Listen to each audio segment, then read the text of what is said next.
اللہ نے حکم دیا ابراہیم علیہ السلام کو اپنے بیٹے کو ذبح کرو. ابراہیم نے اللہ سے کوئی لاجک نہیں پوچھی، ورنہ تو سب سے زیادہ illogical کام تو وہ آج غیر مسلم ہم سے کہتا ہے اتنے ہٹے کٹے جانور، یہ جانور ہم اسٹور کر لیتے، پورے سال میں غریبوں کو کتنا فائدہ ہوتا، گوشت سستا ہو جاتا، تم ایک ہی دن میں کروڑوں اربوں جانور کاٹ دیتے ہو، اس جانور کو ہلاک کر دیتے ہو، کاٹ دیتے ہو، ان کا کیا قصور ہے؟ کہیں گے بھائی پیدا کس نے کیا ہے؟ اللہ نے. وہ ویسے بھی تو مار سکتا ہے نا. خدا نے حکم دیا یہ جانور میں نے پیدا کیے، ان کو میں نے تمہارے لیے مسخر کیا.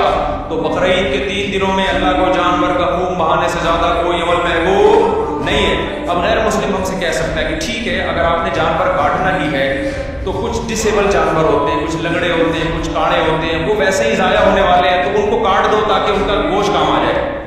اللہ میاں نے کہا نا نا نا نا نا، جو لنگڑا ہے وہ بولو نہیں چلے گا، اندھا ہے وہ نہیں چلے گا. تو اللہ نے کہا مجھے صحیح سالم جانور چاہیے، ٹھیک ہے نا، ہٹا کٹا دنیا کی چیخیں نکل جائیں کہ مسلمان کر کیا رہا ہے. پوری دنیا میں یہ ہٹے کٹے بیل اونٹ 5 سال میں جا کے تیار ہوتا ہے 2 دانت کا، بچہ بھی نہیں ذبح کرنا، کم سے کم 2 سال کا بیل ہو، بکرا 1 سال کا ہو.